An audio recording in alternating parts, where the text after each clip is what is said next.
the beginning, there was only light. Not light as we know it, not photons or flames, but a radiant essence, carrying consciousness itself. These luminous currents danced across the cosmos, each a stream of infinite awareness, all-knowing, all-encompassing, limitless. And yet, they longed for something more, a feeling, a touch, the taste of experience. Though they knew everything, they had felt nothing. So the great unfolding began. In the higher dimensions, consciousness took form. Light shaped itself into radiant vessels, ethereal bodies of geometry and intention. Thus were born the first light beings, entities who could create with thought, move with will, and explore reality through divine imagination. They painted galaxies in motion.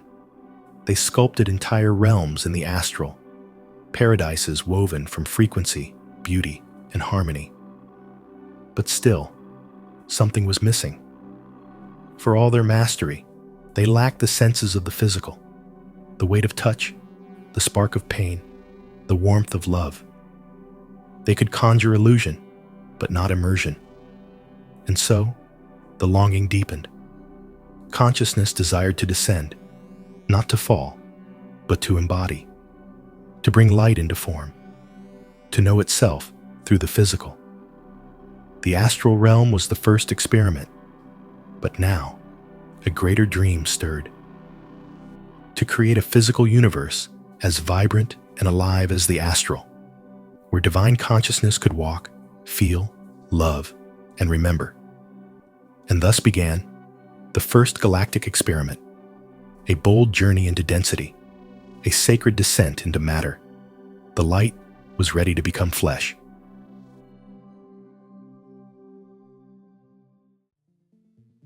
Eons ago, long before Earth knew form, a collective of etheric, non-physical beings crossed the Antares Stargate into the Milky Way. Their mission? To ignite a cosmic experiment, the birth of embodied consciousness. The chosen cradle for this divine endeavor was the star system of Lyra, a realm of radiant suns and fertile planets, ideal for nurturing physical life. Here, the first great lineages were formed. The felines were the first to descend, majestic and wise, with feline features and humanoid forms. They embodied strength, nobility, and guardianship, becoming the original planetary stewards of Lyra. Soon after came the avians, the second founder race, ethereal beings with bird-like features and a gift for vision and higher perception. They brought knowledge, movement, and song into the structure of civilization. Together, these two ancient races initiated a sacred process of genetic refinement. Through countless iterations of biological and soul-level engineering, they brought forth a new species, the Adamic human, the progenitor of all humanoid races in the galaxy. These early humans were diverse in form and frequency. Some bore white, Nordic-like features. Others had blue skin, red hair, or radiant platinum blonde hues. Yet all carried within them the same divine blueprint, the potential to embody both physical mastery and spiritual light. They settled on the lush worlds of Vega, Avion, Avalon, Apex, Bila, Tekka, and Meroc, planets teeming with life, harmony, and abundance. There, they cultivated advanced agriculture, developed crystalline technologies, and lived in resonance with cosmic law and planetary rhythms. For over 40 million years, the Lyran humans thrived. Their societies were models of unity, peaceful, cooperative, and spiritually attuned. They lived not in opposition to nature, but as an extension of it. But as is often true across the great tapestries of time, peace shines like a beacon, and where there is light, shadows follow. The flourishing of Lyra drew attention. From the void beyond the stars, Something was watching, something ancient, something hungry. And thus, the story of Lyra would soon take a darker turn.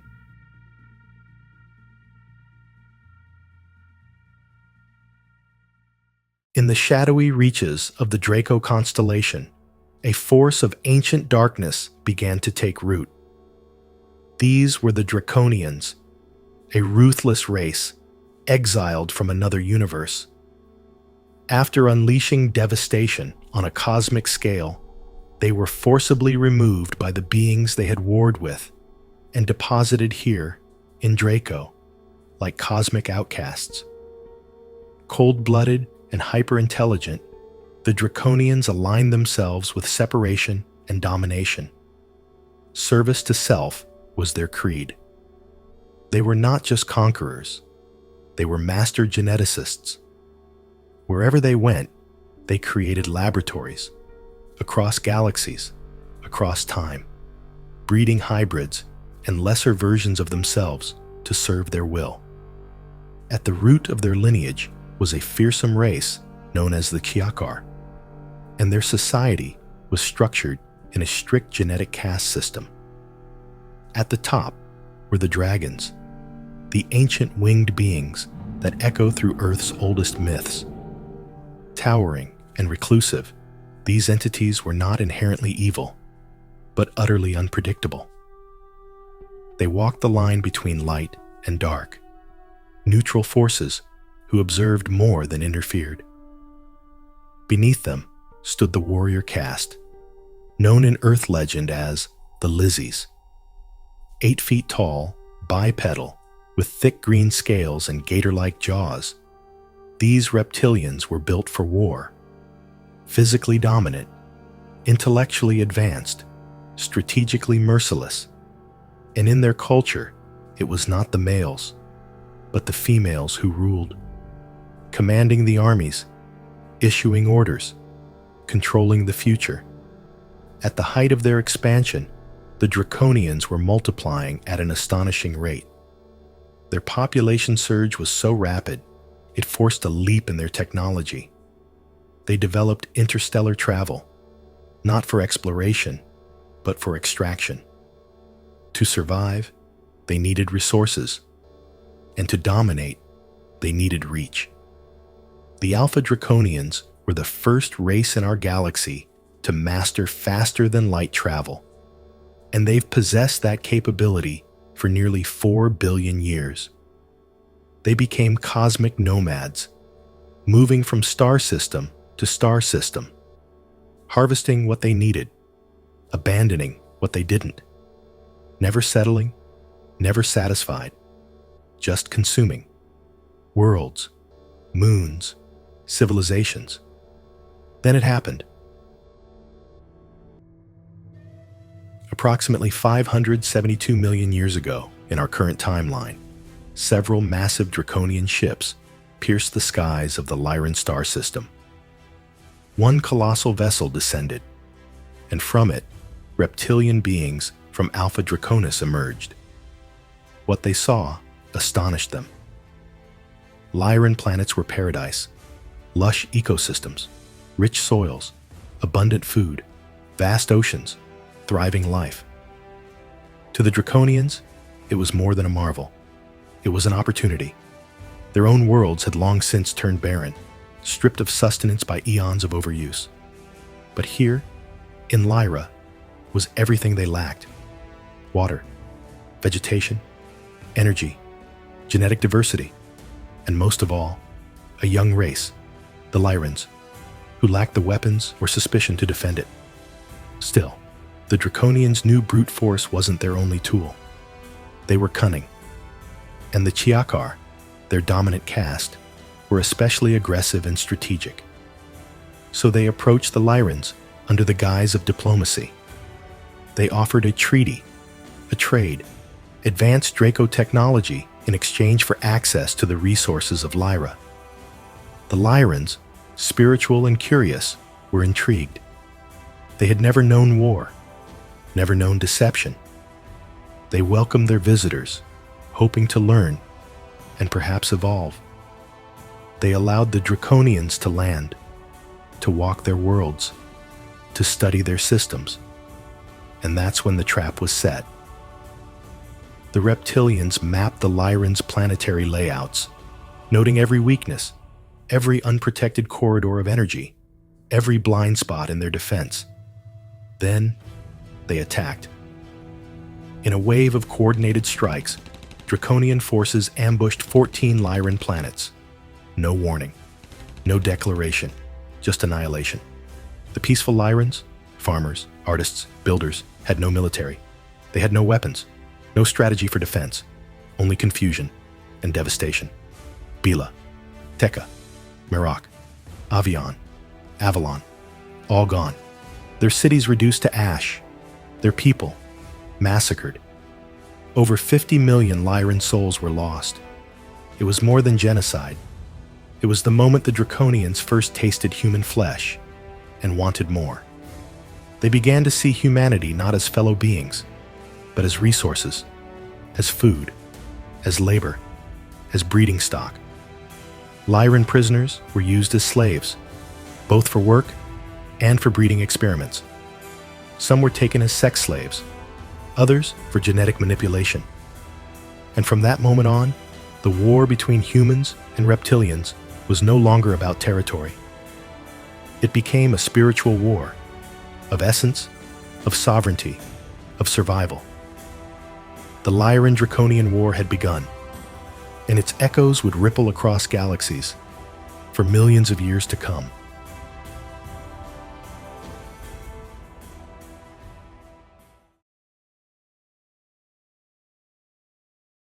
It was the Draconian assault that shattered the golden age of Lyra. Entire worlds were wiped out in moments, and those who survived had only one option: escape. Fleeing the inferno, the Lyrans launched massive evacuation efforts. Their once unified civilization fractured, splintering across the galaxy in search of safety. The trauma was immense, but so was their will to survive.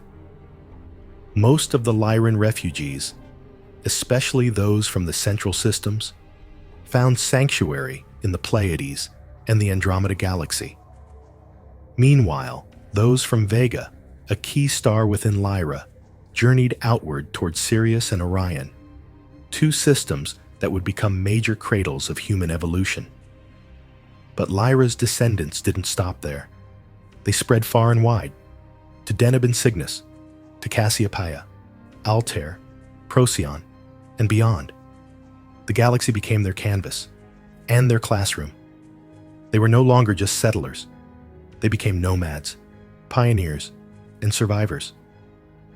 On board colossal ships, they learned to grow their own food in zero gravity. They searched relentlessly for ice, minerals, fertile planets, and sustainable orbits. Where they landed, they adapted, stabilizing planetary systems using their advanced energy technologies.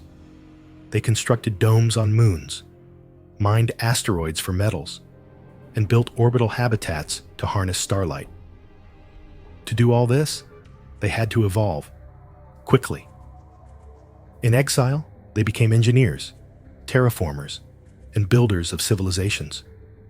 Their technology flourished under pressure, and with it, their resilience.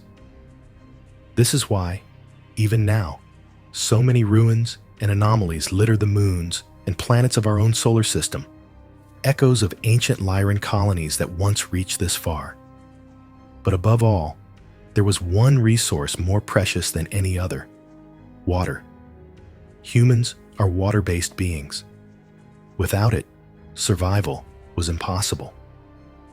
The Lyrans, desperate for hydration, sought out comets, ice-rich moons, and even hollowed-out asteroids filled with frozen water. In fact, one Lyran group reportedly hid inside a massive ice asteroid, using its frozen reservoirs not only to survive, but to rebuild their identity in secret. But their enemies knew this weakness. The Draconians, cold and calculating, realized that water was humanity's lifeline and turned it into a weapon. They deployed massive battleships to block access to water worlds across key sectors. They monitored star maps, charting every system where liquid water was abundant, and waited. Any Lyran fleet approaching these systems would be ambushed. Water became a battleground. A war of attrition unfolded, not just of bodies and blood, but of resources and endurance.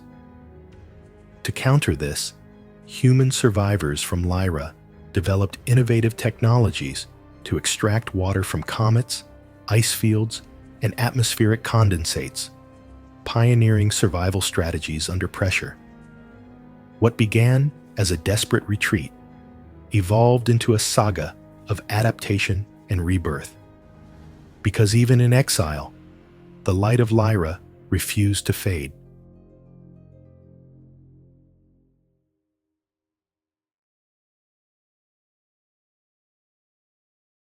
From the wreckage of Lyra, new civilizations began to rise.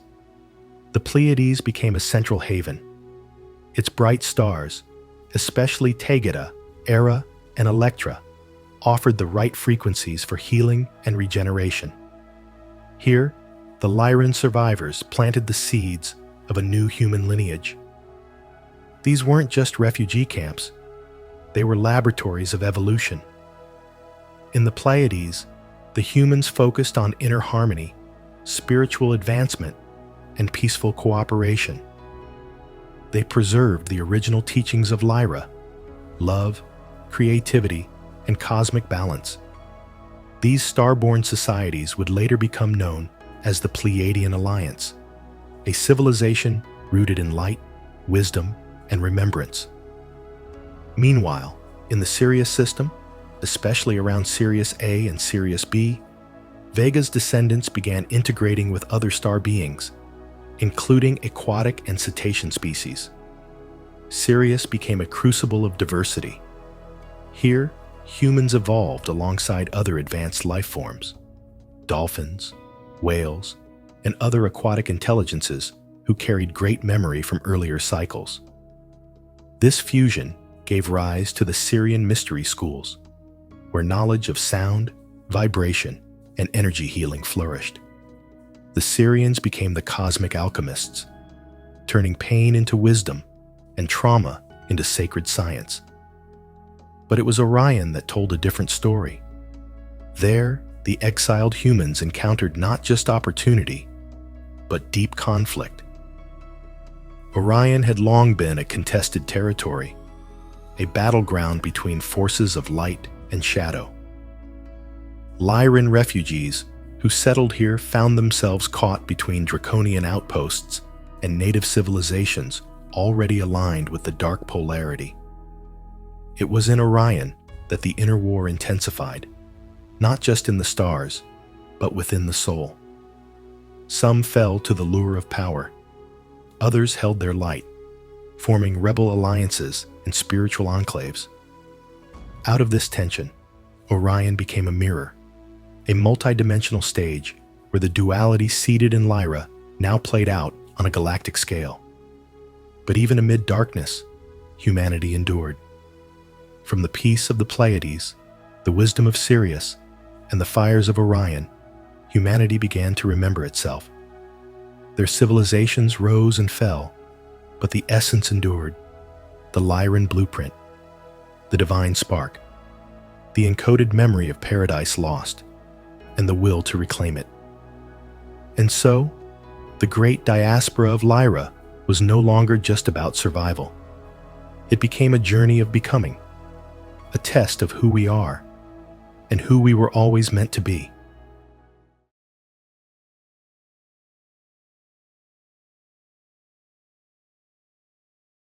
As the galaxy reshaped itself in the aftermath of war, a new planet came into focus: Earth, a young, fertile world positioned along key stargates, rich in water, vibrant with life, perfect for settlement, and perfect for manipulation. To the Lyran descendants, Earth was seen as a sanctuary, a new beginning, a world where the pain of the past might be healed. They came in waves, from Sirius, Orion, and the Pleiades, bringing with them knowledge, seeds, technology, and memory. These early star visitors didn't come to conquer. They came to seed life and to steward evolution. They introduced DNA codes, biodiversity, agriculture, and structures of sacred geometry. Many of the ancient megalithic sites on Earth, still misunderstood today, carry their imprint. Humanity, in its current form, began as a hybrid project, a sacred blend of Lyran, Sirian, Orion, and even Andromedan lineages. A divine experiment to create a being that could hold the light while grounded in matter. But Earth's neutrality made it a battleground, because the Draconians never left. While the Lyran starseeds built above, the reptilian agenda slithered beneath. Through genetic infiltration, manipulation of belief systems, and control of power structures, the Draconians found a foothold. They whispered into the minds of kings. They embedded themselves in ancient empires. They erected false hierarchies and fed on fear. The war that began in Lyra was now being fought on Earth. But unlike before, this battle wasn't only in the skies. It was happening within consciousness itself. Every human soul became a microcosm of that great war. Light or dark, unity or control, creation or conquest. And yet, through it all, the Lyran spark endured. In the myths of gods descending from the stars, in the teachings of oneness across ancient cultures, in the dreams that echo a home among the stars, the memory was never lost, just sleeping. And now, as Earth enters a new cycle, that memory is awakening again. The time has come to remember who we are, not just children of Earth, but descendants of the stars.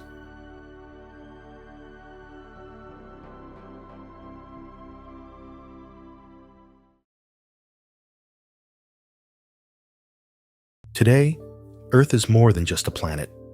It is a cosmic crossroads, a nexus of dimensions, agendas, and ancient legacies. The Lyran-Draconian War never ended. It simply changed form. Where once starships clashed in the skies, now it plays out in minds, systems, and souls. The battle is psychological, energetic, spiritual. You feel it. The tension between love and fear, freedom and control, light and shadow. That's no accident, because the same forces that once tore galaxies apart still linger here. Some hide in the shadows of governments, finance, and belief. Others guide from higher realms, unseen but not absent. The draconian influence still feeds on division, disempowerment, forgetfulness. They manipulate through media, dogma, distraction. Their goal? To keep humanity asleep, disconnected from its divine origins. But they are not the only force at work. The Lyran soul spark lives on, in every human being who chooses truth, in every act of compassion, in every seeker who looks beyond the veil and remembers. This planet is activating. Across the world, people are waking up to their origins, their power, their purpose. They are reclaiming the ancient codes buried in their DNA. 12 strands, once dormant, beginning to sing again. They are starseeds, old souls, healers, warriors, dreamers. You may be one of them. And so, the great question returns. The same question that echoed across Lyra and still echoes now. Will we repeat the cycle or rise as creators once more? Because this time, the war is not fought with weapons. It is fought through awareness. The battlefield is consciousness, and the choice is yours. The stars remember. Do you?